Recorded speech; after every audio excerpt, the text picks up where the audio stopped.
Sebab itu bagi kita, kalau dapat beramal ibadah, kita kena syukur pada Allah. Contoh, kita semayang, kita kena syukur, kita dapat hidayat, kita dapat taufik. Kita dapat pergi ke Mekah buat umrah, kita dapat hidayat, dapat taufik. Ada orang ada nak ke Mekah, taufik tak ada, kesihatan tak mampu, ada hutang LHDN, tak boleh cross antara bangsa dan macam-macam lagi. Jadi sebab itu digandingkan kalimat hidayah dan taufik, kerana ini modal terbesar petunjuk daripada Allah Ta'ala.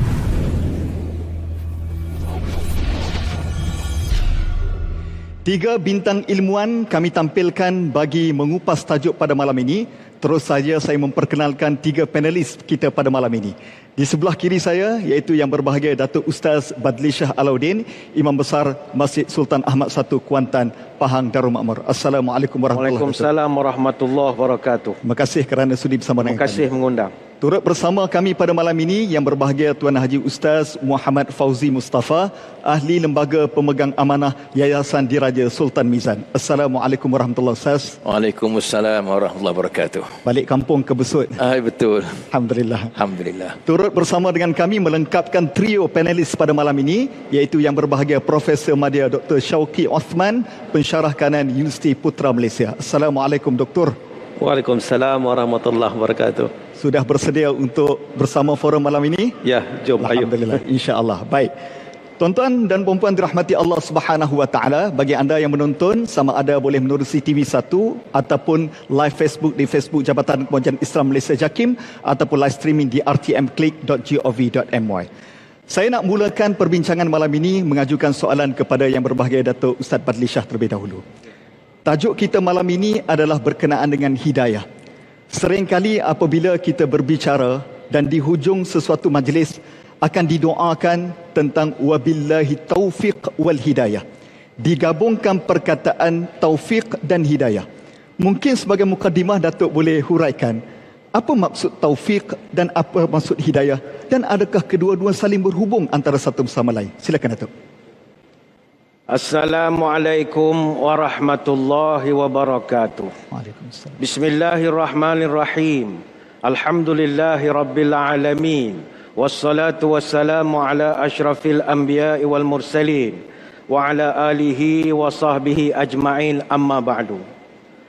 Ampun tuanku, beribu ampun, sembah patik mohon diampun. Dari jauh menjunjung duli, sudah dekat langsung menyembah. Kerangkat kadam jari 10, jari sepeti susun sirih. Daulat tuanku patik mulai, moga berkat melimpah ruah. Keberangkatan tuanku bererti sungguh, sembah beradat patik nan junjung. Tuanku bak payung gemala gantih. Ampun tuanku patik mengisafi akan kedudukan patik, bagaikan anak yang masih belum khatam ilmu pengajian. Ibarat kail panjang sejengkal, ibarat kain pendek sehasta. Sekadar busut di tepi gunung, sekadar rehal menjunjung kitab. Andai kata ada sepatah kalam yang boleh dijadikan ilmu, ke bawah diri tuanku jugalah penditanya. Patik dengan ini mohon perkenan ke bawah diri tuanku, bagi patik meneruskan bicara, mengatur kata dan merangkai ayat atas maudhu' hidayah Allah ini. Ampun tuanku. Terima kasih Al-Fadhil Ustaz Hariri dan rakan-rakan bicara wara. Seterusnya para penonton, sama ada di tanah air, di Singapura, di Brunei Darussalam, mudah-mudahan dirahmati Allah sekalian. Sama ada namanya hidayat, sama ada namanya taufik. Dua-dua ini adalah petunjuk daripada Allah. Kata para ulama, petunjuk dari Allah ini ada dua kategori. Pertama dipanggil hidayah. Hidayah ni informasi, al-bayan wal irsyad. Sebab itu hidayah ini daripada bahasa Arab diambil daripada perkataan hada yahdi hidayah. Hadiah yang selalu orang bagi masa hari jadi dan sebagainya, itu asal daripada hadiah hidayat. Sebagai nak menunjukkan bahawa majoriti manusia dia akan dapat hidayat dengan cara yang sangat menggembirakan. Lemah lembut, sopan santun. Jarang sekali, bahkan mungkin tidak ada orang yang boleh dapat hidayat dengan cara kekerasan. Dia macam hadiah hidayah ini. Adapun taufik ini, dia asal daripada wafaqa yuwafiqu taufik. Dari segi bahasa Arab, maknanya dia kesesuaian antara dua perkara. Apa maksudnya? Kata ulama, antara perbuatan manusia dengan takdir Allah. Contoh, ada orang dah sampai seru nak menikahkan anak. Contoh, dia dah dapat petunjuk untuk nikahkan anaknya. Maka kalau hajat dia itu dapat dilaksanakan, maka dia diberi taufik oleh Allah. Gerak tu dah ada, tapi nak melakukan itu belum tentu lagi. Itu pentingnya ada hidayah dan adanya taufik. Sebab itu kalau kita hanya ada hidayah, belum tentu boleh sampai. Contoh, petunjuk. Saya daripada Kuantan misalnya, nak sampai ke Besut. Ataupun kita daripada Besut nak ke KLIA, airport di Kuala Lumpur. Kita pun tanya orang, macam mana nak pergi ke Besut? Orang pun ajarlah cara nak pergi ke Besut, entai naik ini, highway ni, keluar ni, exit ni, semua lagi. Maka informasi itu dia panggil hidayat. Tapi sampai belum? Belum sampai lagi. Sebab itu kita memerlukan kepada elemen yang kedua, iaitu taufik. Taufik ini dia kemampuan. Contoh, saya dari Kuantan nak pergi ke Besut. Saya pun tanya orang, nak pergi ke Besut, kok mana jalan lagi cepat lagi? Dia kata, ustaz ginilah, naik dengan saya. Saya hantar tu, kebetulan saya pun nak ke Besut juga. Jadi akhirnya saya dapat menjamin sampai pada tujuan yang dimaksudkan. Sebab itu hidayat kita boleh dapat dalam pelbagai medium. Allah boleh bagi hidayah ataupun kesedaran ini dalam macam-macam cara. Kita buka komputer, baca blog, tengok televisyen, mungkin menonton forum perdana pada malam ini. Ataupun ada orang tengok langit pun boleh dapat hidayat. Ada orang tengok telefon, ada orang dia dapat hidayat masa sakit. Jatuh sakit dapat petunjuk hidayah. Ada orang dapat hidayah dengan WhatsApp saja, sharing maklumat dan bagai-bagai. Dengar ceramah agama, atau dia sendiri kemalangan jalan raya, tengok mayat bergelimpangan. Dia boleh dapat kesedaran, tetapi dia belum tentu boleh dapat taufik. Artinya kalau sekadar dia sedar bahawa sembahyang jemaah itu bagus, tapi dia masih belum menggerakkan dirinya untuk pergi ke masjid sembahyang, dia belum ada taufik. Dia sedar bahawa menutup aurat sempurna itu kewajipan, tapi dia belum berupaya nak menutupnya, dia belum dapat taufik. Dia ada hidayah. Sebab itu bagi kita, kalau dapat beramal ibadah, kita kena syukur pada Allah. Contoh, kita semayang, kita kena syukur, kita dapat hidayat, kita dapat taufik. Kita dapat pergi ke Mekah buat umrah, kita dapat hidayat, dapat taufik. Ada orang ada nak ke Mekah, taufik tak ada, kesihatan tak mampu, ada hutang LHDN, tak boleh cross antarabangsa dan macam-macam lagi. Jadi sebab itu digandingkan kalimat hidayah dan taufik, kerana ini modal terbesar petunjuk daripada Allah Ta'ala. Allah. Maknanya kita kena pohon hidayah dan taufik daripada Allah Subhanahu Wa Ta'ala sebagai membantu kita melaksanakan tanggungjawab kita sebagai hamba Allah. Baik, saya nak melanjutkan soalan ini kepada Ustaz Fauzi. Tadi Datuk Bat ada menyebutkan sedikit tentang kaedah bagaimana kita mendapatkan hidayah. Kadang-kadang ada orang dia menunggu hidayah itu datang. Soalan saya, adakah hidayah ini perlu ditunggu ataupun perlu dicari? Kalau dicari, bagaimana tu Ustaz? Silakan. Ampun tuanku, semoga Allah melanjutkan usia ke bawah Duli Yang Maha Mulia Tuanku As-Sultan dan juga ke bawah Duli Yang Maha Mulia Tuanku As-Sultanah. Amin. Terima kasih Ustaz Hariri, rakan-rakan panelis, tuan-tuan dan puan-puan. Alhamdulillah, syukur kehadirat Allah Subhanahu Wa Ta'ala menjawab persoalan tadi. Kalau ada orang berkata, saya belum dapat hidayah lagi Ustaz, maka ulama-ulama kata jawablah, hidayah mesti dicari, bukan dinanti. Hidayah ini tuan-tuan, dia macam kita nak masuk rumah ataupun masuk mana-mana rumah, mesti cari pintu dulu. Kalau tak cari pintu, selagi itulah kita tidak boleh masuk rumah, maka kita akan tidur di luar rumah. Macam itulah seumpamanya kita mencari hidayah, macam mencari pintu rumah. Ataupun seumpama kita nak naik tangga, mesti kita akan mencari anak-anak tangga. Lihat 1, 2, 3 anak tangga sampai ke atas, takut-takut tergolek jatuh. Maka macam itulah kita mencari hidayah, macam mana kita mencari anak-anak tangga tadi dengan penuh berhati-hati. Mencari hidayah ni macam kita mencari rezeki. bermati-matian mencari rezeki. Sejak pagi kita keluar rumah, balik lewat malam, macam itulah proses mencari hidayah. Mesti bermati-matian, bersungguh-sungguhan. Macam mana kita mencari sampailah kita jumpa hidayah. Tuan-tuan dan puan-puan dirahmati Allah Subhanahu wa taala. Seumpama itulah proses mencari hidayah. Kena cari. Kalau tidak berbuat apa-apa, kita tidak akan mendapat apa-apa. Sebab hidayah itu dia tidak akan datang bergolek ke kaki kita. Hidayah tidak akan datang bergolek ke hati kita. Orang kata kalau nak sihat, carilah ubat. Nak makan, carilah makanan. Kalau nak hilangkan dahaga, carilah air minuman. Pendek kata, semua kena cari. Tak ada yang datang bergolek. Sebab itu tuan-tuan, kalau ada orang kerjanya menunggu dan menunggu datangnya hidayah, sebenarnya dia menunggu datangnya musibah. Takut-takut tak sempat datang hidayah, datang dulu malaikat maut di tengah-tengah jalan. Kita lihat para sahabat Nabi SAW sebagai contoh teladan. Macam mana sahabat-sahabat dia dapat hidayah? Dia menunggu kah? Contoh yang pertama ialah sahabat bernama Abu Zar Al-Ghifari radhiyallahu anhu.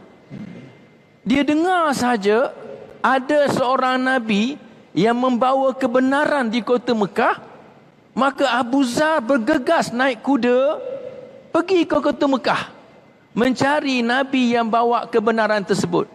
Maka Abu Zar Al-Ghifari radhiyallahu anhu mendapat hidayah daripada Allah Subhanahu wa taala. Begitu juga contoh yang kedua. Seorang sahabat yang lahir di Parsi, namanya Salman Al-Farisi radhiyallahu anhu. Jauh di Parsi tu. Tapi dia mencari hidayah dari satu agama ke satu agama. Akhirnya dia mendengar ada seorang Nabi akhir zaman sedang berada di satu negeri yang penuh dengan kebun kurma. Dia mencari di mana kebun kurma, negeri yang kaya dengan kebun kurma. Di mana ya? Akhirnya dia nampak itulah kota Madinah. Maka dia bergegas naik kudanya daripada Parsi pergi ke kota Madinah mencari Nabi akhir zaman. Akhirnya Salman Al-Farisi radhiyallahu anhu mendapat hidayah daripada Allah Subhanahu wa taala. Jadi tuan-tuan dirahmati Allah Subhanahu wa taala, hidup kita ni tuan-tuan kena mencari hidayah. Jangan menanti hidayah. Kalau menanti hidayah tak dapat hidayah. Kalau kita mencari hidayah, insya-Allah kita akan mendapat hidayah. Terima kasih Tuan Pengurusi. Allahu Akbar. Begitu hebat perjuangan Abu Zar Al-Ghifari untuk mendapatkan hidayah kalimah la ilaha illallah Muhammadur Rasulullah. Saya nak lanjutkan soalan ini kepada Dr. Syauqi. Bila Ustaz Fauzi sebutkan tadi tentang bagaimana susah payah orang mencari hidayah Islam itu sendiri. Tapi mungkin di hadapan kita ini maupun penonton di rumah, semuanya lahir sahaja daripada perut rahim ibu sudah mendapat hidayah Islam itu sendiri. Bagaimana kita yang Islam baka ini nak mensyukuri dan menghargai hidayah Allah ini? Doktor. Assalamualaikum warahmatullahi wabarakatuh. A'udzubillahi minasyaitonir rajim. Bismillahirrahmanirrahim. Alhamdulillahi rabbil alamin. Nahmaduhu wa nasta'inuhu wa nastaghfiruh wa natubu ilaih. Wa na'udzu billahi min syururi anfusina wa min sayyiati a'malina. May yahdihillahu fala mudilla lahu ومن يضلل فلا هادي له أشهد أن لا إله إلا الله وحده لا شريك له وأشهد أن محمدا عبده ورسوله ونصلي ونسلم على النبي الأمين وعلى آله وصحبه أجمعين رب اشرح لي صدري ويسر لي أمري واحلل عقدة من لساني يفقهوا قولي أما بعد. Ampun tuanku, moga Allah Subhanahu wa taala sentiasa melimpahi rahmat kepada tuanku kerana sanggup mencemarduli untuk hadir ke majlis forum perdana Hal Ehwal Islam di TV1 secara langsung pada malam ini. Dan seterusnya tuan-tuan dan puan-puan, sedang hadirin muslimin dan muslimat, para penonton di sini, di dewan yang serba indah ini, dan juga para penonton di rumah. Moga-moga kita semua mendapat hidayah daripada Allah Subhanahu wa taala. Kita datang sini pun tanda kita mendapat hidayah Allah Subhanahu wa taala. Cuma tajuk kita pada malam ini, andai hidayah dapat dibeli. Satu tajuk yang menggetarkan jiwa kita. Kerana hidayah ini kalau boleh beli dah lama dah orang beli. Tetapi hidayah tidak boleh dibeli. Kerana ia anugerah Allah Subhanahu wa taala kepada mereka yang benar-benar nak kepada hidayah Allah Subhanahu wa taala. Orang yang tak nak hidayah, Allah tak bagi hidayah. Walaupun dia lahir sebagai seorang Muslim, walaupun dia lahir sebagai dalam sebuah keluarga Islam, tetapi kalau dia tidak mencari hidayah, sebagaimana disebut oleh Ustaz Fauzi tadi, maka pada ketika itu yang bulat tak akan datang bergolek, yang pipih tak akan datang melayang. Maka dengan sebab itulah kita sentiasa memohon kepada Allah, ihdinas siratal mustaqim. Perkataan ihdina itu merujuk kepada ya Allah, kurniakanlah hidayah kepada kami. Hidayah yang bagaimana? As-siratal mustaqim. Hidayah ke arah jalan yang lurus, jalan yang diradai oleh Allah Subhanahu wa taala. Jadi tuan-tuan, sahabat-sahabat yang dirahmati Allah, macam mana cara kita nak mensyukuri hidayah yang Allah bagi kepada kita? Kita lahir-lahir, kita diperdengarkan azan di telinga kanan, diqamat di telinga kiri kita. Jadi kita dah mendengar kalimah Allah Subhanahu wa taala. Jadi sedar-sedar kita masuk sekolah dalam keadaan kita Muslim. Sekarang ni kita Islam. Jadi bagaimana kita nak mengekalkan hidayah Allah Subhanahu wa taala ini? Saya teringat apa yang disebut oleh Syekh Fathi Yakan dalam buku beliau, Madza ya'ni intima'i lil Islam? Apa arti saya menganut Islam? Dia kata bahawa orang Islam ini tak cukup sekadar namanya Islam, tak cukup. Tetapi kita kena mensyukuri nikmat Islam itu dengan kita hidup dengan cara hidup Islam. Cuma nak hidup dengan cara hidup Islam ni macam mana? Itu persoalan dia. Maka dia gariskan kepada kita 5 perkara. 5 perkara tuan-tuan, kalau kita nak hidup dengan cara hidup Islam, supaya kita dapat mengekalkan hidayah yang Allah Ta'ala kurniakan kepada kita, tanda kita mensyukuri hidayah Allah Ta'ala, 5 perkara ni kena ada pada diri kita. Yang pertamanya apa? Kita kena kenal apa, ataupun kita kena tahu tujuan hidup kita di atas dunia. Sebagai orang Islam kita tahu, Allah sebut dalam surah Az-Zariyat ayat 56, wa ma khalaqtul jinna wal insa illa liya'budun. Tidak aku ciptakan jin dan manusia kecuali supaya mereka itu memperhambakan diri kepadaku. Maknanya apa? Maknanya yang pertama, untuk kita terus mendapat hidayah Allah Ta'ala, kita kena tahu, sedar tujuan hidup kita di atas dunia ni adalah untuk memperhambakan diri kepada Allah. Kalau kita buat sesuatu tu, kita tanya dulu, Allah redha atau Allah tak redha? Jangan kadang-kadang kita tanya manusia redha ke tidak. Kita tak tanya Allah redha atau tidak. Itu yang pertama.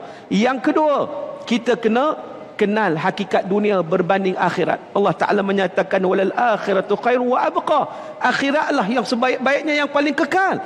Jadi kita cari bekalan sebaik mungkin untuk hari akhirat. Yang ketiga, kita kenal hakikat kematian. Kullu nafsin dha'iqatul maut. Setiap yang bernyawa pasti akan mati. Sanggupkah kita mati dalam keadaan mula-mula dapat hidayah, tiba-tiba mati dalam keadaan yang tidak mendapat hidayah? Wal'iyadzubillah. Yang keempatnya, hendaklah kita kenal Islam. Bila kita kenal Islam melalui ilmu, maka pada ketika itu kita tahu bagaimana jalan untuk menuju kepada keredaan Allah Subhanahu wa taala. Dan yang kelima disebut dalam kitab Madza ya'ni intima'i lil Islam, hendaklah kita kenal jahiliyah supaya kita dapat menjauhkan diri daripada jahiliyah.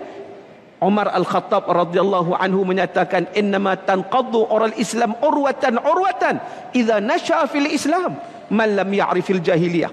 Kata Umar, kata Sayyidina Umar, iaitu ikatan Islam akan terungkai satu persatu sekiranya wujud pada orang Islam itu mereka yang tidak kenal jahiliyah. Moga-moga kita dapat mengaplikasikan 5 perkara ini untuk kita hidup cara hidup Islam, untuk kita bersyukur atas hidayah yang Allah Ta'ala kurniakan kepada kita. Wallahu a'lam. Baik, Alhamdulillah. 5 perkara kita perlu garis bawah: kenal Allah, kenal akhirat, kenal kematian, kenal Islam dan kenal jahiliah sebagai kita mensyukuri nikmat hidayah Allah Subhanahu wa taala. Tuan-tuan dan puan-puan, hadirin dan hadirat sekalian, kuih akok, kuih lama, sedap makan di pagi hari. Set awak jangan pergi duana, kita berehat sebentar, kita kembali selepas ini. Alhamdulillah, kita bergabung semula di Forum Perdana Ehwal Islam yang kami bawakan secara langsung dari Dewan Merdeka Kota Putra Square, Besut, Terengganu, Darul Iman. Malam ini kita bicarakan tajuk Andai Hidayah Dapat Kubeli bersama dengan 3 panelis yang telah bersama kita sejak awal lagi. Saya nak kembali semula perbincangan ini kepada Datuk Ustaz Badli Shah. Tadi Datuk ada sebut tentang hidayah ini adalah petunjuk. Tapi ada orang pula dia kata, Datuk, saya dapat petunjuk daripada ilham dan firasat. Soalannya, adakah ini juga dikenali sebagai hidayah, Datuk? Baik, terima kasih. Muslimin muslimat sekalian. Hidayah, petunjuk, taufik, firasat, ilham, semuanya adalah anugerah daripada Allah. Sebab itu khusus untuk firasat dan juga ilham, kata para ulama usul,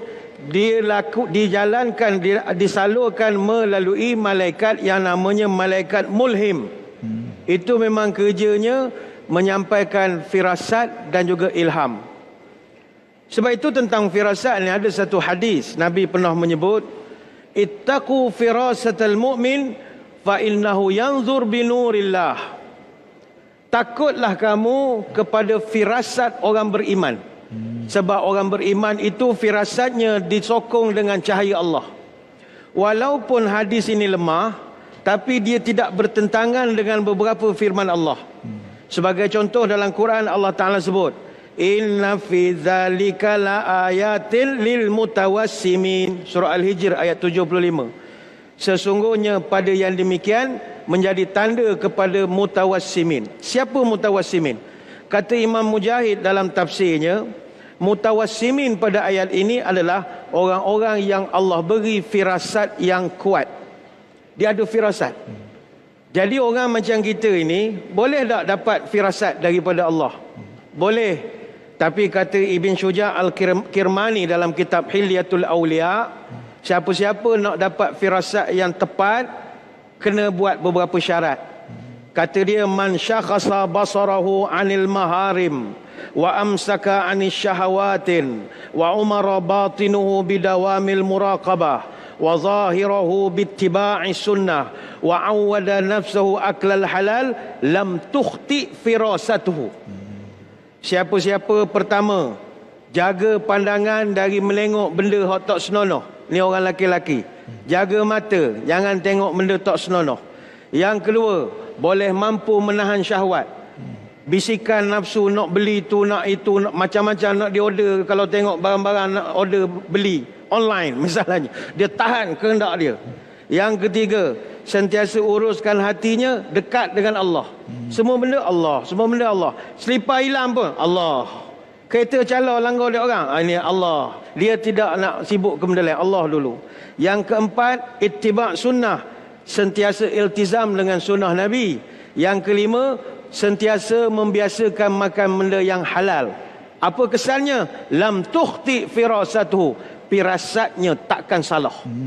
Jadi kalau kita, tuan-tuan puan-puan, nak dapat firasat tepat, 5 perkara tu kena ada. Orang kalau dah firasat tepat ni untung. Nak cari parking pun mudah. Firasat dia tepat. Lalu KLCC basement ya. Dia kata depan tu ada kosong. Mu tahu mana? Gi tengok kosong sungguh. Firasat dia tepat. Tapi nak dapat level itu kena buat 5 perkara tadi. Sebab itulah para salafus saleh, antaranya Umar Al-Khattab radhiyallahu anhu. Ini antara manusia ataupun insan yang kata Nabi diberikan anugerah firasat tepat.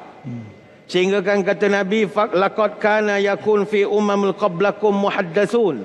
Sesungguhnya umat-umat dahulu ada di kalangan mereka mempunyai ilham yang kuat. Fa in yakun fi ummati minhum ahadun fa inna Umar Al-Khattab minhum. Kalau adalah di kalangan umatku yang ada firasat dan ilham yang tepat, salah seorangnya adalah Umar Al-Khattab. Ini hadis riwayat Bukhari dan Muslim. Umar Al-Khattab firasat dia kuat.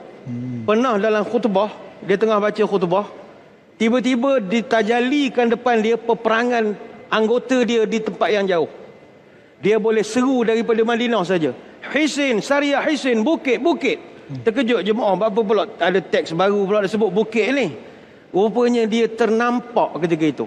Beberapa bulan kemudian tentera ni balik cerita apa yang berlaku. Dia kata, tuan, kami dengar sebiji suara tuan mengarahkan kami panjat bukit.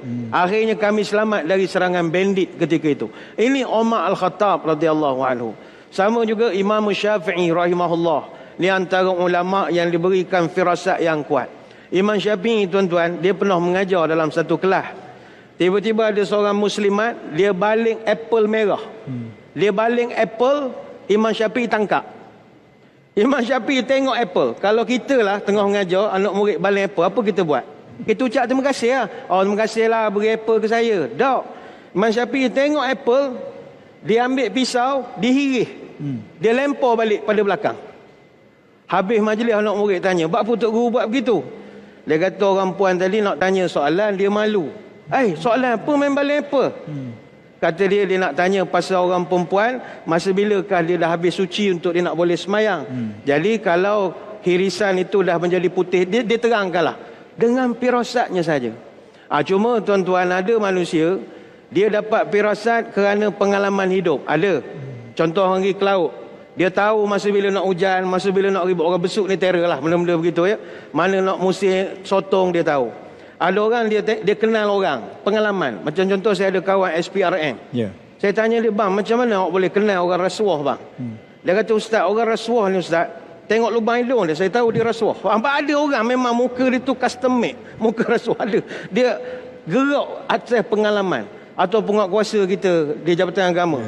Pusing tepi pantai banyak kereta parking. Dia tahu mana kereta orang kahwin, mana orang tak kahwin. Dia tahu.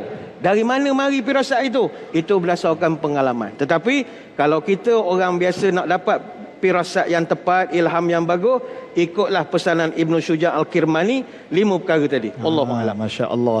Tapi bila Datuk cerita tadi anak murid baling apple kepada Imam Syafi'i, jangan pula baling apple pada kita pula. Kerana tak ada soalan yang kita nak diberikan. Baik. Saya nak pergi pula kepada Ustaz Fauzi.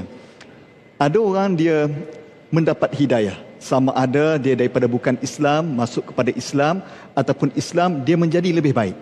Kemudian ketika mana dia sedang melayari kebahagiaan mendapat hidayah, dia diuji oleh Allah Subhanahu Wa Taala, sama ada dengan penceraian, dengan kematian, kegagalan dalam hidup. Jadi macam mana kita nak bersangka baik dengan Allah dan nak mengekalkan istiqamah hidayah ini, Ustaz? Terima kasih yang bahagia Ustaz Hariri, rakan-rakan panelis, tuan-tuan dan puan-puan. Bila sebut tentang isu atau masalah saudara baru kita yang diuji dengan perkara-perkara yang orang kata tidak baik barangkali, iaitu kegagalan dan sebagainya, pertama kita kena ingat bahawa ujian itu adalah lumrah kehidupan di dunia ini. Tak kira sama ada dia saudara barukah ataupun saudara lamakah, dua-dua akan diuji oleh Allah Subhanahu Wa Taala. Rujuk kepada surah Al-Mulk ayat yang kedua. Allazi khalaqal mauta wal hayata liyabluwakum ayyukum ahsanu amala. Dialah yakni Allah yang menjadikan kematian dan menjadikan kehidupan untuk menguji kamu, siapakah di antara kamu yang paling baik amalannya.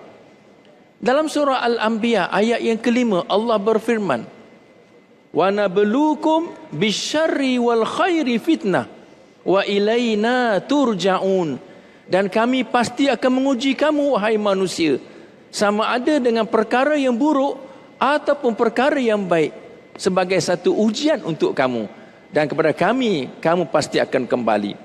Sebab itu tuan-tuan dirahmati Allah Subhanahu Wa Taala, Imam Ibn Katsir pernah menyebut Allah Ta'ala uji dengan musibah. Barangkali ada di kalangan kita, di antara kita pernah diuji dengan musibah. Sebenarnya bila diuji dengan musibah, Allah nak lihat adakah dia ni kufur kepada Allah, adakah dia ni putus asa daripada rahmat Allah, ataupun dia sabar dengan Allah. Kadang-kadang kata Imam Ibn Kathir, Allah Ta'ala uji dia dengan nikmat, dengan kemewahan. Sebab Allah Ta'ala nak lihat apakah dia bersyukur dengan nikmat tersebut ataupun dia makin sombong dengan nikmat tersebut. Sebab itu kata Ibnu Abbas pernah menyebut, kadang-kadang Allah uji dengan kesusahan, kadang-kadang Allah Ta'ala uji dengan kesenangan, kadang-kadang Allah Ta'ala uji dengan kesakitan, kadang-kadang Allah uji kita dengan kesihatan, kadang-kadang Allah uji kita dengan kemiskinan, kadang-kadang Allah Ta'ala uji kita dengan kekayaan, kadang-kadang Allah Ta'ala uji kita dengan benda-benda yang haram, kadang-kadang ada juga Allah Ta'ala uji kita dengan benda-benda yang halal, kadang-kadang Allah Ta'ala uji kita dengan kemaksiatan, kadang-kadang Allah Ta'ala uji kita dengan ketaatan. Ibadah pun satu ujian. Kadang-kadang ada orang selepas ibadah kepada Allah, sembahyang subuh, lepas tu solat sunat duha, tunggu pula zuhur, dia rasa dia ujub, dia rasa dia hebat, dia keluar masjid, dia nampak orang lain semua masuk neraka, dia seorang masuk syurga. Rupa-rupanya ketaatan itu satu ibadah untuknya, satu ujian untuknya. Tuan-tuan dirahmati Allah SWT. Pertama. Yang kedua, kita kena ingat Allah Ta'ala uji dengan ujian sebenarnya sesuai dengan kemampuan kita. Allah Ta'ala tidak zalim. Dia tidak buat naya kepada hamba-hambanya. La yukallifullahu nafsan illa wus'aha. Allah Ta'ala tidak membebankan hambanya, melainkan ikut kemampuan hambanya. Sebab itu Nabi-Nabi dan para Rasul lagi berat ujiannya, lagi hebat dia punya cobaannya berbanding dengan kita umatnya yang barangkali agak kurang ataupun lemah sedikit iman berbanding dengan iman para Rasul dan iman para Nabi. Yang ketiga, tuan-tuan dirahmati Allah, ujian tadi sebenarnya nak ukur tahap keimanan manusia. Dia macam exam, macam peperiksaan. Sebab itu disebut dalam ayat Quran, ahasiban nas an yutraku an yaqulu amanna wa hum la yuftanun. Apakah manusia menyangka dia akan dibiarkan begitu saja tanpa diuji oleh Allah Subhanahu wa taala? Biar begitu saya beriman, saya orang Islam, sedangkan tidak diuji oleh Allah Subhanahu wa taala. Uji apa? Nak uji tahap imannya. Dan akhir sekali, tuan-tuan dirahmati Allah, bagi mereka yang merasakan ini satu perkara yang menyebabkan dia putus asa dengan ujian, kita kena ingat, ujian yang Allah Ta'ala bagi sebenarnya tanda kasih, sayang, cinta Allah kepada hamba-hambanya. Sebab Nabi sebut, innallaha ta'ala idza ahabba qauman ibtalahum. Sesungguhnya Allah Subhanahu wa taala bila dia sayang kepada hambanya, dia akan uji hambanya itu. Ujian daripada Allah, tanda sayang. Kalau manusia, dia sayang, dia puji, P-U-J-I. Allah kalau dia sayang, dia uji, U-J-I. Maka janganlah putus asa sama ada saudara baru ataupun saudara lama. Teruskan kehidupan dengan berpaksikan kepada Allah Subhanahu wa taala. Terima kasih Tuan Pengurusi. Allah Subhanahu. Masya Allah, rasa tenang dengar penjelasan daripada Ustaz Fauzi tadi. Puji dan uji semuanya adalah untuk mendekatkan diri kepada kita, kepada Allah Subhanahu wa taala. Dr. Syauqi macam ada sesuatu nak menyambung apa yang Ustaz Fauzi sebutkan tadi. Saya nak tarik sedikit perbincangan. Jika seseorang itu diuji, setelah dia syukur hidayah, dia menjadi kufur. Kemudian disyukur balik, dikufur balik. Buat kesalahan. Adakah orang seumpama ini, dia boleh dapat hidayah kali kedua daripada Allah Subhanahu wa taala? Doktor. Baik, terima kasih. Tuan-tuan muslimin dan muslimat yang dirahmati Allah Subhanahu wa taala sekalian.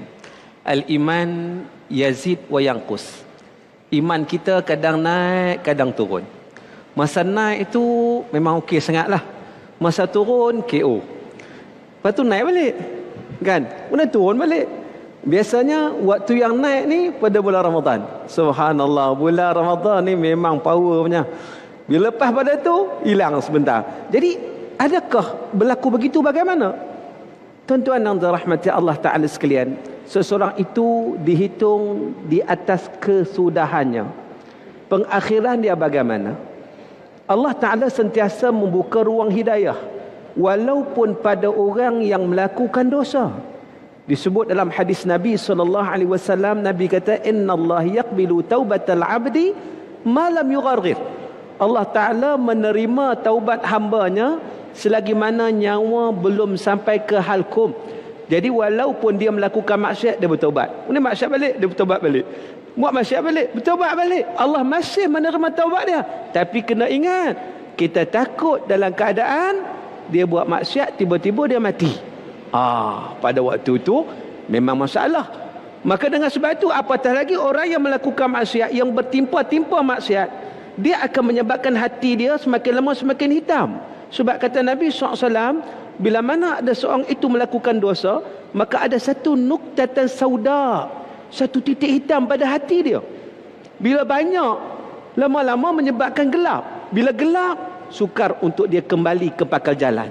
Sebab itulah kita kena polis selalu.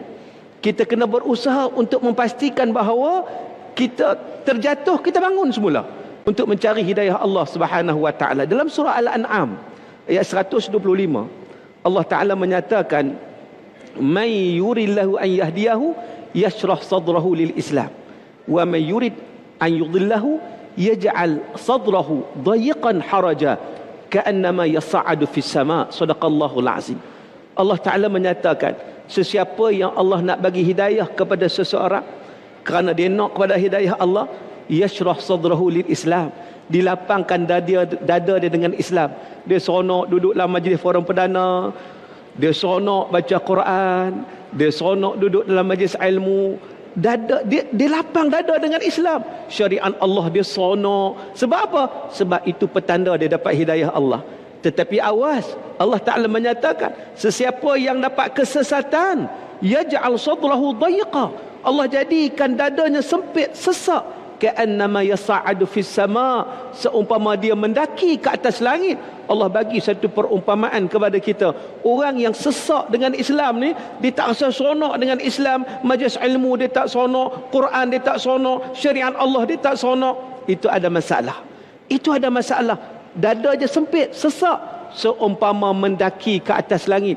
Dulu 1400 tahun dulu, ketika Quran diturunkan, orang tak faham macam mana ni mendaki atas langit, sesak ni. Pada hari ini, zaman sains dan teknologi, barulah kita tahu bila mana kita naik ke atas, lagi kurangnya oksigen. Bila kurangnya oksigen, menyebabkan dada kita sempit dan sesak. Kita perlu kepada bantuan oksigen. Jadi maknanya ayat ini boleh dipaham dalam konteks saintifik juga. Jadi menunjukkan pada kita tuan-tuan bahawa hidayah Allah sesuatu yang kita kena usaha untuk dapatkannya. Jangan putus asa. Walaupun kadang-kadang kita gugur, kadang-kadang kita tergelincir. Tak apa, tergelincir, kita peringatkan balik. Allah sebut, wadzakir fa inna dzikra tanfa'ul mu'minin. Berilah peringatan, kerana peringatan itu memberi manfaat kepada orang beriman. Wala tay'as min rauhillah, jangan putus asa daripada rahmat Allah Subhanahu wa taala. Dan kita memperbanyakkan doa tuan-tuan. Ada satu doa nak bagi hati kita ni betul-betul tak tergelincir, bagi tetap aja kan. Satu doa ni mengikut riwayat Ummu Salamah menyatakan bahawa ini doa yang paling banyak Nabi baca. Kerana kata para ulama, ini kedua banyak. Doa yang paling banyak Nabi baca adalah Rabbana atina fid dunya hasanah wa fil akhirati hasanah wa qina azabannar. Ni semua kita baca. Kadang-kadang orang panggil doa landing. Imam baca situ tahu dah nak landing tu. Tiba-tiba imam sambung, dia pun terkejut. Pasal apa sambung ni? Itu yang pertama. Yang kedua banyak. Ini yang kita nak sebut. Riwayat Ummu Salamah. Nabi doa apa? Ya muqallibal qulub, thabbit qalbi ala dinik. Ya Allah yang membolak-balikkan hati, tetapkan hatiku ya Allah atas agamamu. Yang ni yang kita nak kena amalkan tuan-tuan, sebagaimana Nabi SAW amalkan. Dan satu lagi doa sebelum saya nak tutup, tuan pengurusi, iaitu doa yang kita kena amalkan juga. Rabbana la tuzigh qulubana ba'da idh hadaitana wa hab lana min ladunka rahmah innaka antal wahhab. Ya Allah, ya Tuhan kami, jangan kau pesongkan hati-hati kami ya Allah setelah engkau bagi hidayah kepada kami. Doa tu jangan tinggal. Moga-moga Allah bagi keberkatan kepada kita. Wallahu a'lam. Allahu Akbar. Dua doa yang menjadi satu bekalan kita malam ini, yang mudah diamal dan sentiasa dibaca oleh imam di masjid dan surau, untuk kita aminkan sebagai ketetapan iman kita kepada Allah Subhanahu wa taala. Alhamdulillah, saya begitu gembira sampai di belakang melihat ribuan masyarakat Besut Terengganu yang hadir ke Dewan Merdeka kita pada malam ini untuk menyaksikan forum perdana Ehwal Islam. Tidak dilupakan kepada penonton-penonton kami yang menonton melalui live Facebook di Facebook Jabatan Kemajuan Islam Malaysia JAKIM, yang menonton secara live sebanyak 1,700 orang dan telah berkongsi perkongsian ini seramai 435 perkongsian. Mudah-mudahan lebih menjalar forum perdana malam yang sangat indah, insya-Allah. Baik hadirin dan hadirat sekalian, kita akan berehat sekali lagi. Kita akan bertemu semula selepas ini. Subhanallah walhamdulillah wala ilaha illallah wallahu akbar. Syukur kepada Allah Subhanahu wa taala, kita kembali semula secara langsung forum perdana Ehwal Islam yang kami bawakan dari Besut Terengganu Darul Iman yang dipancarkan secara langsung menerusi TV1. Alhamdulillah kepada anda yang menonton daripada Perlis, membelah Laut Cina Selatan, Sabah dan Sarawak, teman-teman kami di Brunei Darussalam, di Republik Singapura ataupun di mana saja siaran ini dapat ditonton. Terima kasih kerana terus menjadikan majlis ilmu malam Jumaat anda pilihan utama forum perdana Ehwal Islam. Baik, kita nak kembali semula perbincangan kita. Saya nak kembali kepada panel yang pertama, Datuk Ustaz Badli Shah. Sepanjang pusingan pertama dan kedua kita menyentuh soal mahalnya hidayah Allah ini. Namun tugas para nabi dan para rasul adalah untuk memberi petunjuk kepada manusia.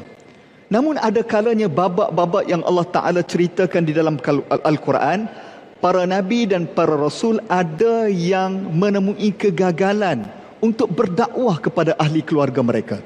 Contohnya Nabi Lut dan anak-anaknya, Nabi Nuh alaihissalam. Mungkin Datuk boleh huraikan apa sebab berlaku dan di sebalik kisah-kisah Al-Quran ini. Silakan. Terima kasih muslimin muslimat yang dirahmati Allah sekalian. Kisah-kisah yang dibawakan oleh Ustaz Hariri tadi nak menunjukkan pada kita, taufik ini hak prerogatif Allah. Hak istimewa Allah yang tak boleh digugat. Sebab itulah bagi seorang Muslim, kita dididik supaya mesti tiap-tiap hari minta taufik kepada Allah. Dalam semayang kita berdoa, ihdinas siratal mustaqim, surah Al-Fatihah ayat yang ke-6. Kita minta Tuhan pimpin kita di jalan yang benar, jangan kona-kona. Hatta bagi kita yang membaca kunut di waktu subuh, Allahumma hadina fi man hadait, ya Allah berikan aku petunjuk hidayat sebagaimana yang telah kau berikan petunjuk pada orang-orang yang sebelum ini. Benar, hatta nabi-nabi pun, dan tidaklah kita nak merendahkan kedudukan mereka, nabi-nabi sendiri pun tidak memiliki kudrat untuk memberi taufik kepada orang-orang yang mereka sayangi.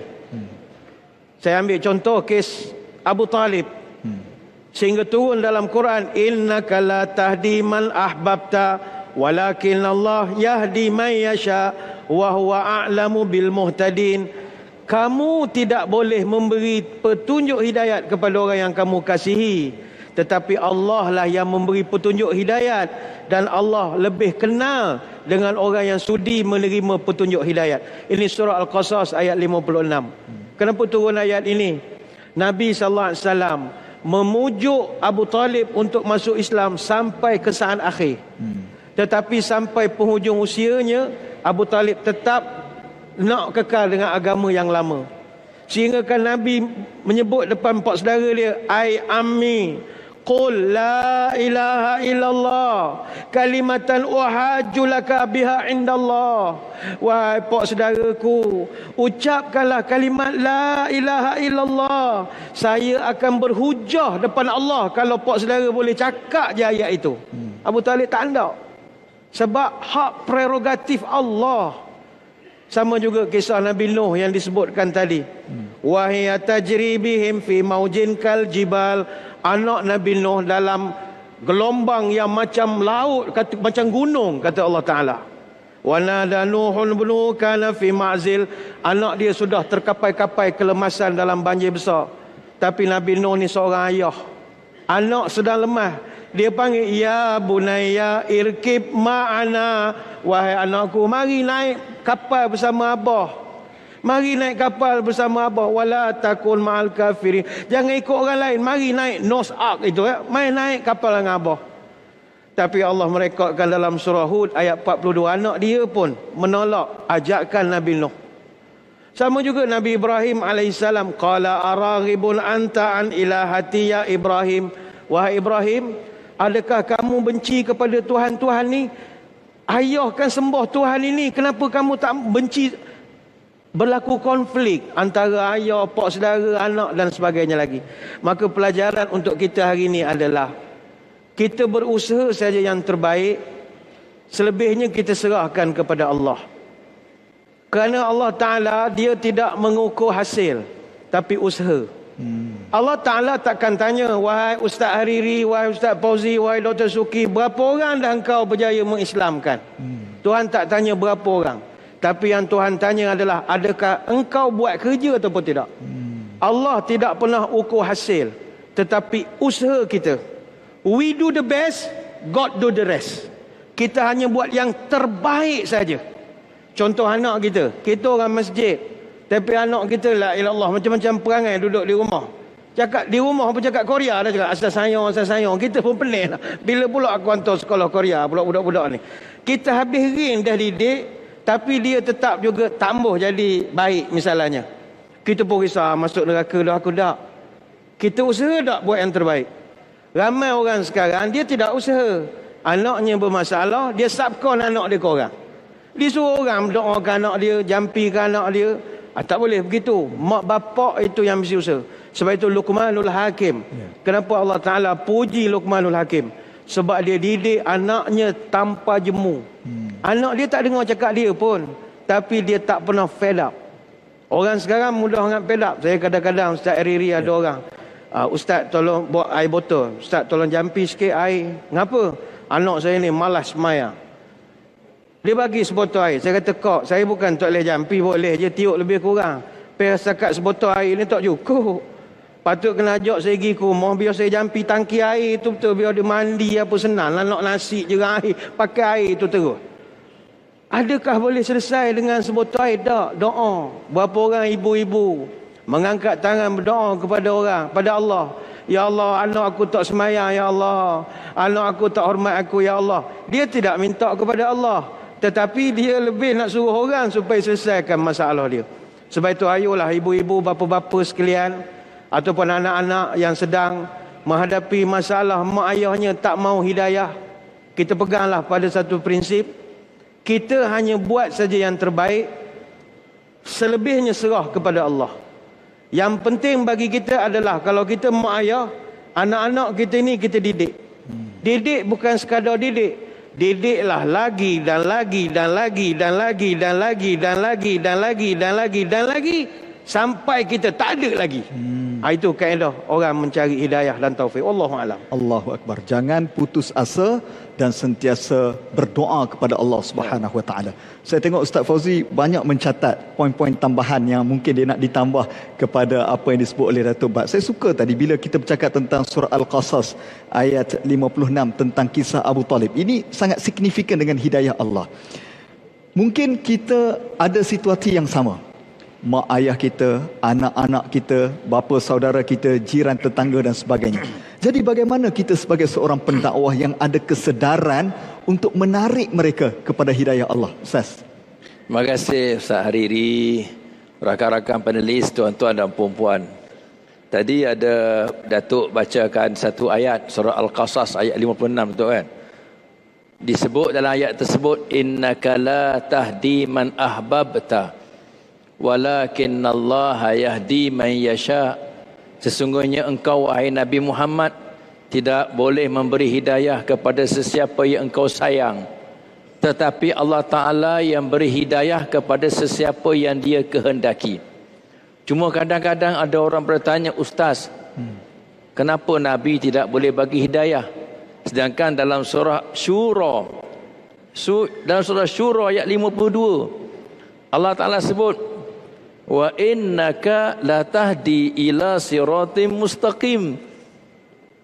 Ada kontradik, sesungguhnya engkau wahai Nabi Muhammad boleh bagi hidayah ke jalan yang lurus. Dalam surah Al-Qasas tak boleh. Sekejap dalam surah Syura pula ayat 52 boleh bagi hidayah pula. Mana satu yang betul? Sebenarnya tidak kontradik. Sebab hidayah tadi telah diceritakan secara detail oleh Datuk Badli Shah pada pusingan pertama. Hidayah tu satu, ada hidayah al-irsyad wal bayan, iaitu hidayah berbentuk bimbingan dan pencerahan.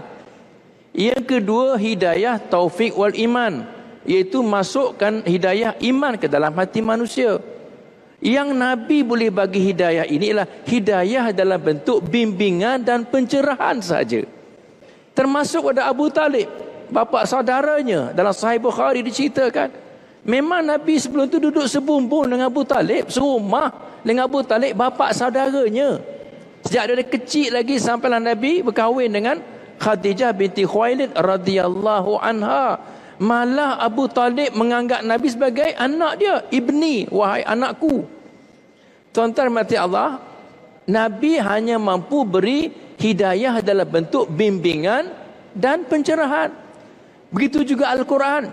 Disebutkan kalau kita baca Quran, hudan lil muttaqin. Quran itu beri hidayah kepada orang bertakwa. Maka kata ulama-ulama, hidayah yang diberikan oleh Al-Quran ialah hidayah dalam bentuk bimbingan dan pencerahan. Seperti mana juga forum perdana ehwal Islam kita pada malam ini, dia juga bentuk hidayah, tapi hidayah dalam bentuk bimbingan dan pencerahan. Tapi yang nak masukkan hidayah dalam bentuk iman dalam hati manusia ialah Allah Subhanahu Wa Taala. Itu pun manusia kena cari, minta dengan Allah. Lepas tu Datuk Badli Shah sebut tadi, kita minta dalam surah Fatihah, ihdinas siratal mustaqim. Kita minta dalam doa kunut, Allahumma hdini fi man hadait, minta hidayah lagi. Kita minta bila duduk antara dua sujud, Rabbi firli warhamni wajburni warfa'ni warzuqni wahdini. Minta lagi tengah duduk, berdiri minta hidayah, duduk minta hidayah, minta wahdini, ya Allah berilah hidayah kepada aku ya Allah. Jadi tuan-tuan mati Allah, ada beza, tidak ada kontradik, ya. Sebab itu disebut dalam Al-Quran, laisa alaika hudahum, bukan menjadi kewajipan ke atasmu wahai Muhammad beri hidayah kepada mereka, walakinnallaha yahdi man yasha, tapi Allah yang bagi hidayah kepada sesiapa yang dia suka. Contoh tuan-tuan, orang Yahudi dia tahu dah Nabi akhir zaman ni dia akan berhijrah ke kota Madinah. Lalu orang Yahudi buat penempatan siap-siap di kota Madinah. Tengok-tengok Nabi akhir zaman lahir ikut bangsa Arab, bukan bangsa Yahudi. Kemudian dalam kitab Taurat sudah ada dah bimbingan pencerahan tentang tanda-tanda Rasul akhir zaman. Tak cukup dengan tu, dia tanya lagi Nabi tentang Zulkarnain, tentang Ashabul Kahfi, macam-macam dia tanya cerita. Minta bimbingan, explanation, pencerahan daripada Nabi sallallahu alaihi wasallam. Nabi bagi jawapan betul, tepat, benar, tapi tak dapat hidayah juga. Sebab mereka tak bagi bimbingan, bagi pencerahan supaya masuk Islam. Tapi akhirnya diceritakan penghujungnya mati dalam agama dan kepercayaan asalnya, bukan lagi dalam Islam. Sebab itu tuan-tuan dirahmati Allah Subhanahu Wa Taala, dalam kisah Abu Talib dan kisah diceritakan oleh Datuk Badli Shah tadi dengan Nabi Ibrahimnya, dengan Nabi Nuhnya, Nabi Lut, isterinya tak ikut dia tuan-tuan. Ya, kalau kita lihat Asia itu isteri Fir'aun. Asia dapat iman, dapat hidayah, ikut Nabi Musa. Tapi Fir'aun, suaminya tak dapat hidayah. Hidayah tak dapat diwarisi, hidayah tak dapat dikongsi, hidayah tak dapat dibeli, hidayah tak boleh dinanti, hidayah kena cari. Nabi sendiri tuan-tuan, makhluk yang paling mulia di sisi Allah, yang paling tinggi kedudukannya di sisi Allah sendiri pun tak dapat beri hidayah kepada sesiapa yang baginda sayang. Sebab hidayah itu milik Allah bagi sesiapa yang nak mencari hidayah. Sebab itu tuan-tuan dirahmati Allah Subhanahu Wa Taala, mengakhiri kata-kata pada forum yang ketiga, round yang ketiga pada malam ini, saya sebut kata-kata Al-Imam Asy-Syafi'i rahimahullah. Imam Syafi'i kata apa? Andai hidayah dapat ku beli, pasti aku akan beli berguni-guni. untuk aku agih-agihkan dan hadiah-hadiahkan kepada orang yang aku sayangi. Tapi hadiah tak dapat dibeli. Tidak ada mana-mana supermarket pasar raya yang menjual hidayah. Tidak ada. Jadi tuan-tuan dirahmati Allah SWT, malam ni sama-samalah. Setiap malam, setiap pagi, siang dan malam, carilah hidayah, minta hidayah daripada Allah Subhanahu wa taala. Terima kasih. Betul. Hidayah tidak boleh dibeli, ialah kurnia daripada Allah Subhanahu wa taala. Saya dari tadi duk fikir apa soalan yang saya nak ajukan kepada Dato' Shauqi sebagai seorang profesor madya dalam bidang tafsir Al-Quran. Terfikir saya, di dalam Quran ada kisah tentang ahli-ahli sihir Fir'aun. Mereka ini adalah pemuja-pemuja Fir'aun. Tiba-tiba bertukar ketika mana dalam peristiwa tongkat Nabi Musa, melihat tentang keajaiban yang diberikan, akhirnya bertukar beriman kepada Allah Subhanahu wa taala. Ada tak doktor kisah di dalam Al-Quran yang daripada orang jahil bertukar jadi alim, daripada ahli maksiat kepada penghuni syurga disebabkan hidayah Allah Subhanahu wa taala? Doktor. Baik, terima kasih Ustaz Hariri. Sahabat di panel dan tuan-tuan, puan-puan muslimin dan muslimat yang dirahmati Allah Subhanahu wa taala sekalian. Seseorang yang menghendaki kebenaran, dia akan dapat kebenaran. Sebagai contoh tadi yang disebut oleh Ustaz Hariri tadi tentang ahli sihir Fir'aun. Yang mereka itu ahli sihir. Mereka tahu bagaimana sihir itu berlaku. Mereka lontar saja tali, tali jadi ular. Tetapi itu sihir. Mereka kenal, mereka ahlinya. Tetapi bila mana Nabi Musa alaihi salam lontar tongkat Nabi Musa, tongkat Nabi Musa jadi ular juga, dan ular itu menelan ular-ular ahli sihir tadi, dan tongkat Nabi Musa ini menjadi ular yang betul, bukan sihir lagi. Seorang yang sihir ni dia tahu ini bukan sihir, maknanya ini benar. Bila ini benar, maka pada ketika itulah orang yang nak kepada hidayah, Allah akan pancarkan iman dalam diri dia, sebab dia nak. Wa huwa a'lamu bil muhtadin, Allah sebut. Allah mengetahui siapa yang nak kepada hidayah. Dan ahli sihir ini, mereka last sekali beriman pada Allah, beriman kepada Nabi Musa AS. Walaupun mereka dibunuh oleh Fir'aun, mereka tetap mempertahankan iman kerana mereka yakin dengan kebenaran. Inilah orang yang dapat hidayah, tuan-tuan. Maka dengan sebab itu, orang yang hatinya jernih, hatinya bersih, dia mencari kebenaran, dia akan dapat. Sebagai contohnya, kalau kita lihat zaman Nabi SAW, Nabi berdoa kepada dua tokoh yang hebat. Nabi berdoa, Allahumma a'izzal Islam bi ahadil umarain. Ya Allah, muliakanlah Islam dengan salah seorang dua Umar. Siapa? Sama ada Umar Al-Khattab atau Amr bin Hisham. Amr bin Hisham ni Abu Jahal. Dua-dua tokoh yang sangat hebat. Tapi akhirnya kalau kita lihat, yang menerima hidayahnya ialah Umar Al-Khattab. Sebab apa? Sebab dia nak kepada hidayah, Allah beri hidayah kepadanya. Tapi Abu Jahal tidak. Abu Jahal tetap engkar, Abu Jahal tetap melawan Nabi, melawan orang Islam, sampai akhirnya dia terbunuh dalam perang Badar. Tuan-tuan yang dirahmati Allah, tapi kita tengok bagaimana cara Umar dapat hidayah, dengan mendengar ayat suci Al-Quran. Kita tahu cerita dia. Umar Al-Khattab satu hari dia keluar nak pergi bunuh Nabi. Dia bertemu dengan seorang laki-laki daripada Bani Zuhrah. Bani laki-laki tu tanya, Umar, kamu nak pergi bunuh siapa ni? Nampak lagak nak bunuh orang ni. Umar kata, aku nak bunuh Muhammad. Maka laki-laki tu kata, adik kamu pun ikut agama Muhammad. Umar terkejut. Umar pergi ke rumah adik dia Fatimah binti Al-Khattab dengan suaminya Sa'id bin Zaid. Ketika nak masuk rumah itu, terdengar mereka sedang membaca ayat suci Al-Quran.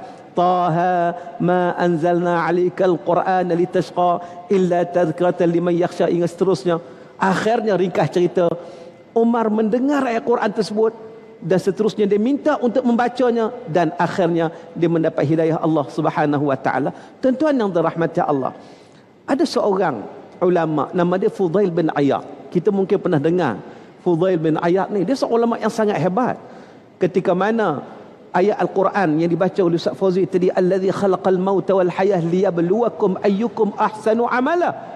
Allah Ta'ala yang menguji kamu, menjadikan kematian dan kehidupan untuk menguji kamu, siapakah di antara kamu yang sebaik-baik amalan.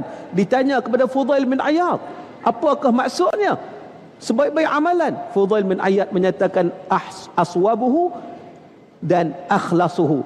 Amalan yang diterima oleh Allah yang paling baik ialah amalan yang paling benar berdasarkan ilmu dan amalan yang paling ikhlas. Tuan-tuan tahu bagaimana sejarah sirah yang berlaku pada Fudail bin Iyad. Beliau lahir tahun 110 Hijrah di Samarkand. Beliau ni pada peringkat awalnya seorang perampok, qati'ut tariq. Dia jumpa tengah jalan ni, orang cukup takut dengan dia. Satu hari dia panjat dinding rumah. Dia nak apa, perampok macam-macam dia buat kan. Dia berkenan juga pada seorang wanita ni. Lalu dia mendengar ketika mana dia berada di rumah itu, dia terdengar bacaan ayat Quran yang dibaca oleh seorang wanita. Apa dia? Dalam surah Al-Hadid ayat 16. Alam ya'ni alladhina amanu an takhsha qulubuhum li dzikrillah. Belum tibakah waktunya lagi bagi orang yang beriman untuk tunduk dan ingat kepada Allah Subhanahu wa taala. Dengan ayat tersebut melekat di hati dia. Pada waktu itu dia kata apa? Qala ya Rab qad an. Ya Tuhan, mungkin ini sampai masanya. Masa dia nak balik itu, dia terserempak dengan ada satu kumpulan orang. Mereka baru nak mengadakan satu perjalanan. Maka kata, nartahil, jom malam ni kita bergerak. Kawan dia kata, jangan. Sekali kita jumpa dengan Fudail bin Iyad, naya kita. Dia rampas barang-barang kita. Ketika itu mengalir air mata Fudail bin Iyad mengenangkan betapa dia ni setiap malam melakukan maksiat, sedangkan orang di situ, orang yang beriman ketika itu takut kepadanya kerana kejahatan dia. Lalu dia bertaubat sungguh-sungguh kepada Allah Subhanahu wa taala. Sungguh-sungguh dia bertaubat kepada Allah. Dia pergi ke Mekah dan Madinah. Dia menumpukan ibadah kepada Allah yang akhirnya dia menjadi wali Allah Subhanahu wa taala. Jadi tuan-tuan yang dirahmati Allah, ini contoh-contoh yang kita dapat lihat, bermakna hidayah Allah itu kena cari. Bila mana seseorang itu cari, caranya dengan dengar ayat suci Al-Quran, caranya dengan datang kuliah ilmu, duduk tonton forum perdana atau apa-apa juga yang berkaitan dengan keilmuan, maka itu antara ruang yang dia akan memperoleh hidayah Allah Subhanahu wa taala. Tuan-tuan yang dirahmati Allah, kisah Syekh Abdul Qadir Al-Jilani yang sangat masyhur diceritakan oleh para alim ulama, bagaimana satu ketika dia bermusafir ilmu ke Baghdad. Ibu dia membekalkan berapa dinar, tak silap saya 40 dinar kot. Berapa dinar yang dibekalkan kepada beliau, dan ibu dia pesan satu je. Cakap benar, jujur. Dalam perjalanan dia menumpang satu kafilah perdagangan. Sampai di tengah jalan, perampok datang. Orang dulu ni ada yang kita sebut perampok jalanan ni, quta'ut tariq. Maka rompak. Maka tanya pada Abdul Qadir waktu itu, kamu ada berapa? Dia bagi tahu, aku ada duit. Aku ada 40 dinar. Perampok pun terkejut. Takkanlah seseorang itu nak berjujur, nak bagi tahu, aku ni merompak ni. Dia kata, biar betul. Jangan kamu tipu aku. Aku bercakap benar. Cek tengoklah, panggil kawan-kawan dia, geledah tengok. Rupanya jumpa sungguh. Akhirnya ditanya kepada dia, mengapa kamu bercakap benar sedangkan kamu tahu kami ni perompak, kami pencuri? Dia kata, ibuku berpesan untuk aku bercakap benar. Aku pegang kepada kata-kata ibuku. Maka perampok itu tiba-tiba datang satu keinsafan. Daripada kata-kata hikmah itu, dia kata dia ini seorang budak, seorang remaja yang taat kepada ibu dia, bercakap benar kerana ibu dia berpesan. Aku ini melanggar khianat kepada perintah Allah Subhanahu wa taala. Akhirnya dia minta dikembalikan segala barang dagangan hak dirompak tadi, dan akhirnya dia bertaubat kepada Allah Subhanahu wa taala. Maknanya tuan-tuan, hidayah Allah ada di mana-mana. Yang penting kita kena grab dia, kita kena ambil dia, kita kena cari dia. Allah akan bagi hidayah kepada mereka yang nak kepada hidayah, dan buktinya sangat-sangat banyak dalam sejarah yang kita dapat saksikan betapa bagaimana banyak pun dosa seseorang, kalau dia nak mencari jalan hidayah, dia akan memperolehnya dan dia akan mendapat rahmat daripada Allah Subhanahu wa taala. Allahu Akbar. Maknanya Dr. Syauqi, banyak kisah dalam Al-Quran yang boleh kita jadikan contoh tauladan dan motivasi kepada kita.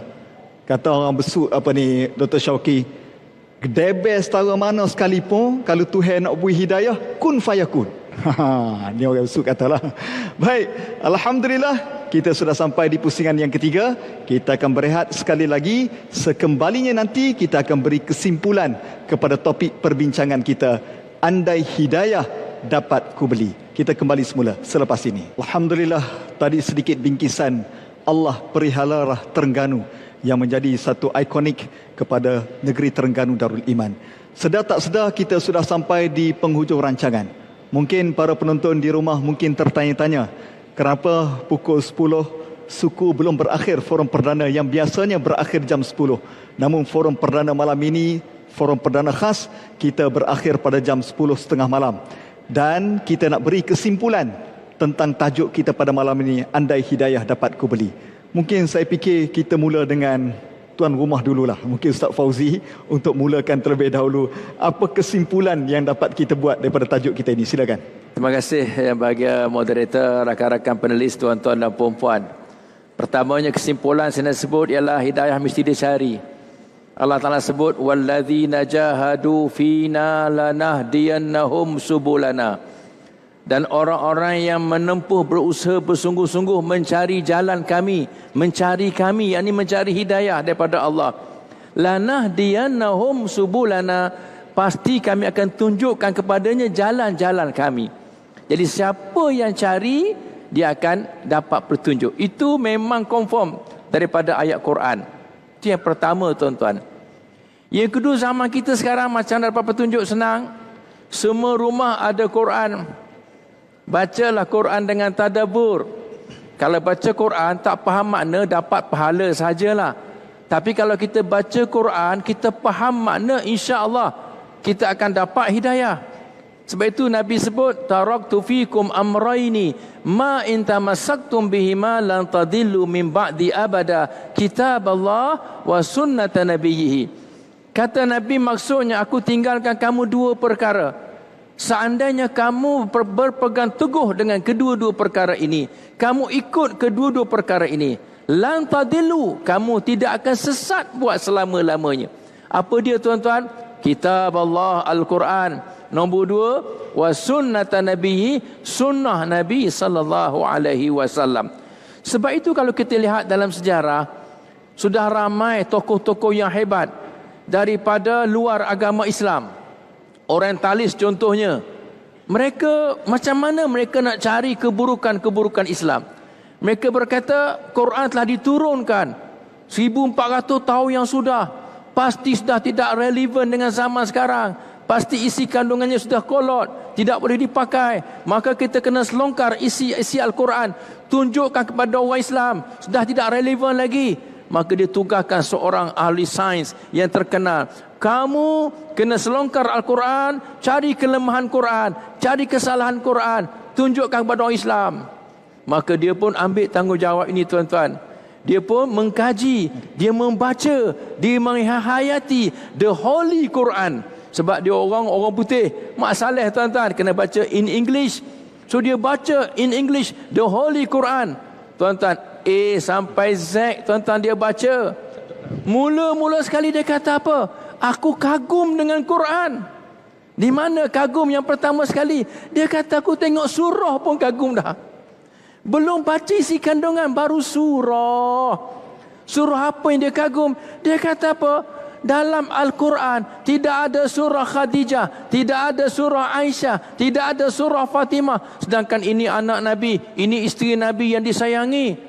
Tapi dalam Quran ada surah Maryam. Dia kata surah Mary, surah Maryam. Kenapa ada surah Maryam? Subhanallah. Dan dia mengkaji isi kandungan lain dengan galaksinya, dengan macam-macam, tuan-tuan, yang sainsnya. Akhirnya asyhadu an la ilaha illallah wa asyhadu anna Muhammadar Rasulullah. Jadi tuan-tuan, kesimpulannya lah, untuk dapatkan hidayah berterusan, bacalah Quran dengan tadabbur, yakni memahami makna dan isi kandungannya. Sekian, terima kasih. Alhamdulillah, terima kasih Ustaz Fauzi atas kesimpulan yang sangat lengkap diberikan tadi. Dr. Syauqi, silakan pula kesimpulan yang nak diberi. Baik, terima kasih. Kesimpulan ringkas perbincangan kita pada malam ini, firman Allah Subhanahu wa taala dalam surah Al-Maidah ayat 3, Al-yawma akmaltu lakum dinakum wa atmamtu alaikum ni'mati wa raditu lakumul Islam madina. Hari ini kata Allah, aku lengkapkan bagi kamu agama kamu. Aku sempurnakan nikmatku untuk kamu dan aku redha Islam menjadi agama kamu.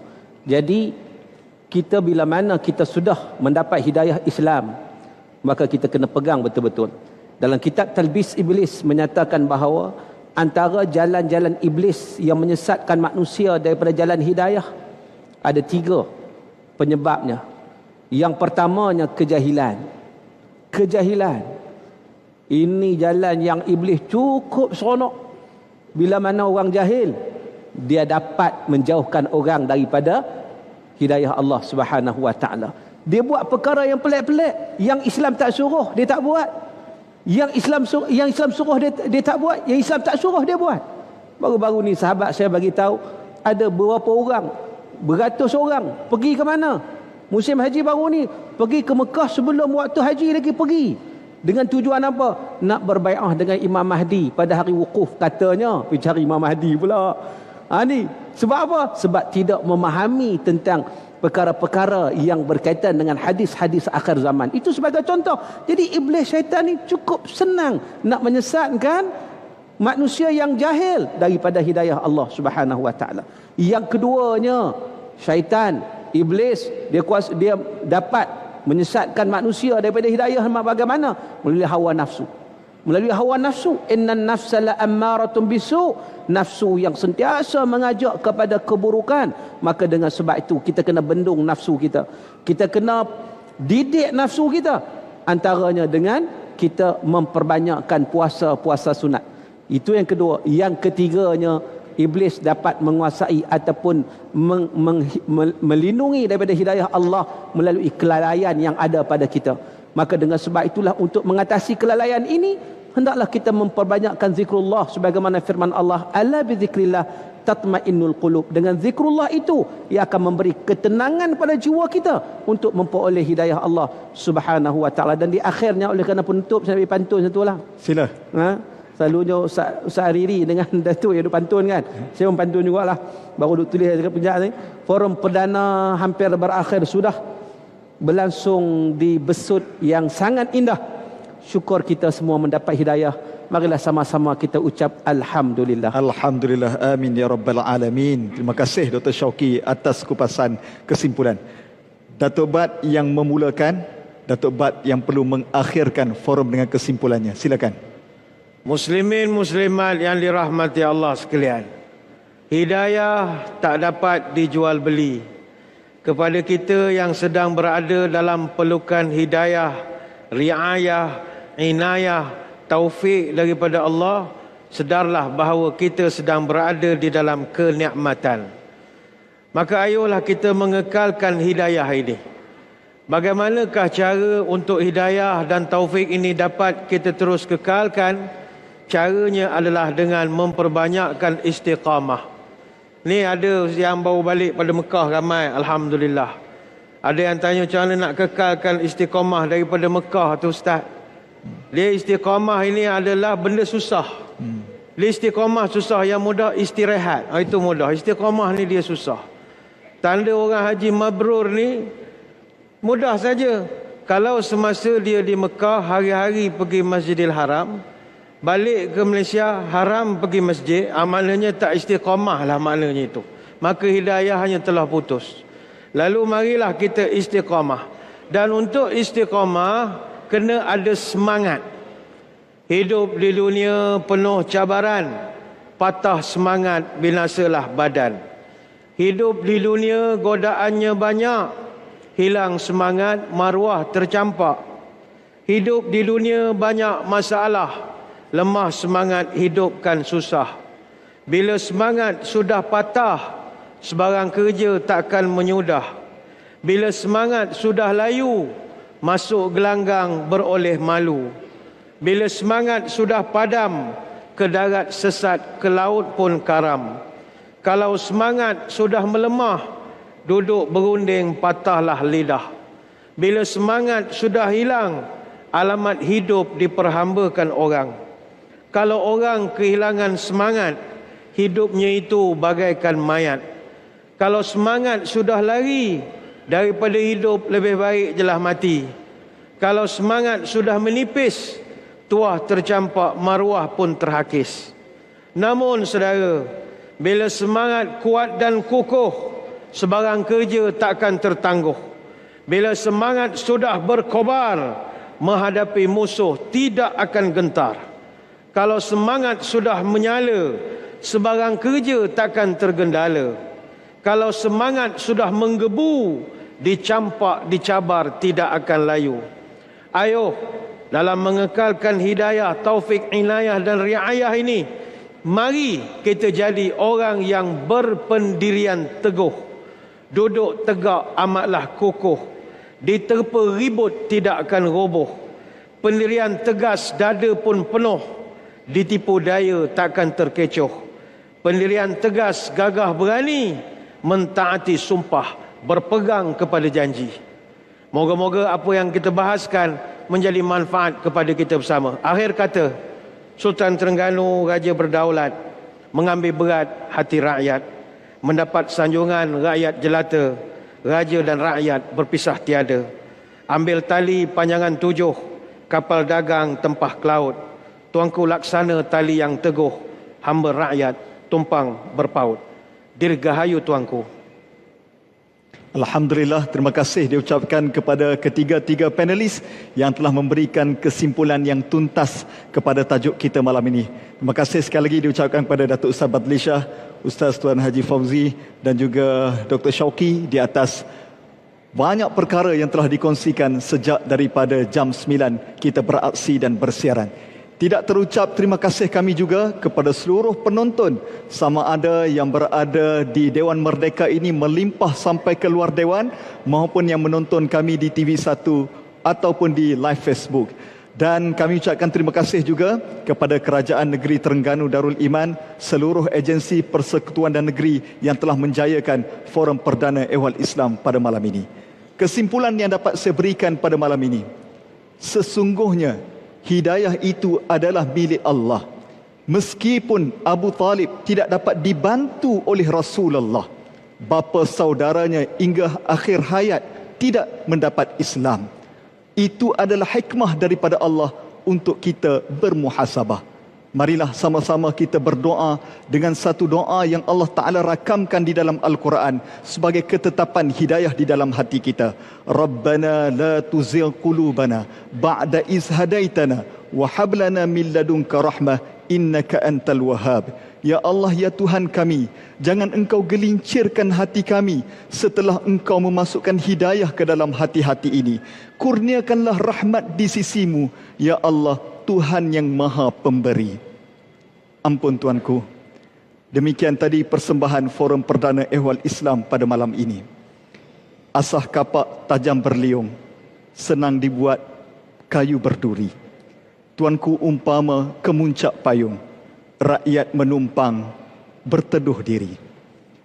Berdini hari di atas perahu, badai melanda talu bertalu. Gementarnya patik di hadapan tuanku, rasa di hati Tuhan saja yang tahu.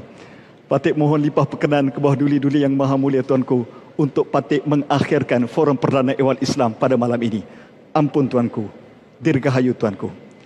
Para hadirin dirahmati Allah Subhanahu wa taala, insya-Allah kita akan bertemu lagi pada Forum Perdana Ehwal Islam pada minggu hadapan. InsyaAllah kita bertemu lagi. Saya Ustaz Hariri. Assalamualaikum warahmatullahi wabarakatuh.